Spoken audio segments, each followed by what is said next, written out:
belajar. Tahukah kalian, sekitar 71% permukaan bumi tertutup oleh air. Dari jumlah tersebut, 97%-nya merupakan air asin yang berada di laut.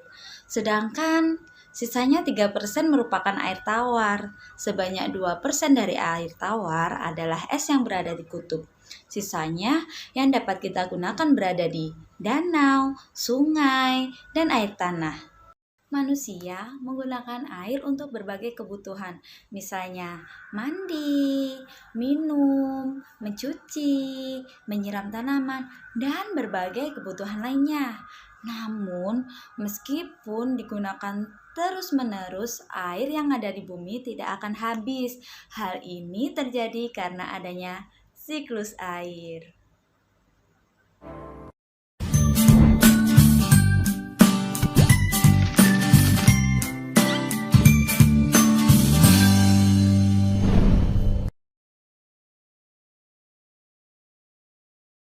Assalamualaikum warahmatullahi wabarakatuh. Halo sahabat rumah belajar, apa kabar? Bertemu lagi dengan saya Nur Fitra Rahma dari SD 02 Pemulutan Selatan, Kabupaten Ogan Ilir, Sumatera Selatan. Sahabat rumah belajar, kali ini kita akan belajar bersama kelas 5, tema 8, lingkungan sahabatku dengan subtema 1, manusia dan lingkungan. Pada kesempatan kali ini kita akan mempelajari ilmu pengetahuan alam tentang siklus air. Kompetensi dasar yang akan kita pelajari adalah KD 3.8, menganalisis siklus air dan dampaknya pada peristiwa di bumi, serta kelangsungan makhluk hidup.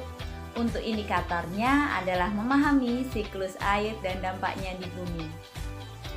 Sahabat rumah belajar, apa saja manfaat air? Ya, kita semua tahu bahwa air adalah salah satu komponen lingkungan yang paling penting untuk kehidupan di muka bumi. Lalu, apakah air bisa habis? Kenapa air selalu tersedia di muka bumi?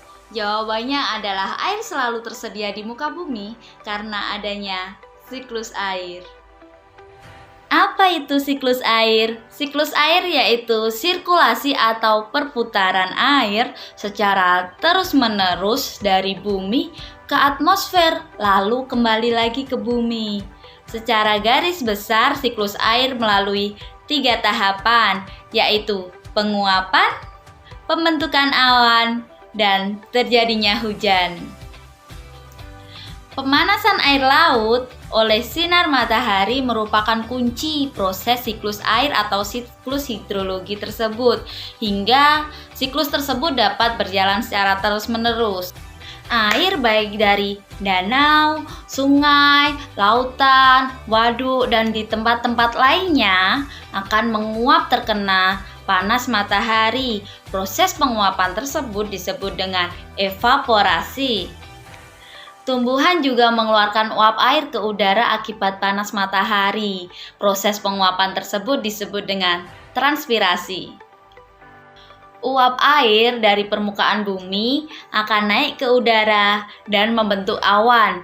Kumpulan uap air tersebut akan mengalami pengembunan, membentuk titik-titik air. Proses tersebut disebut dengan kondensasi. Lalu, angin akan membawa awan ke daratan atau ke dataran tinggi. Kondensasi yang terjadi dalam awan lama-kelamaan membuat awan jenuh karena titik-titik air tersebut. Selanjutnya, titik-titik air yang ada di awan tadi akan turun menjadi hujan. Proses ini disebut dengan presipitasi. Kemudian, air hujan tersebut akan mengalir ke daratan rendah, ke sungai, laut, juga masuk ke dalam tanah dan menciptakan suatu siklus yang berulang-ulang secara terus-menerus. Air-air ini nantinya akan bermanfaat untuk kita manusia dan juga makhluk hidup lainnya. Baik sahabat rumah belajar, dapat kita pahami bahwa air akan selalu tersedia di bumi melalui siklus air.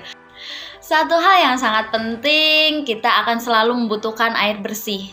Kalau lingkungan kita tidak terjaga, maka air bersih pun akan langka.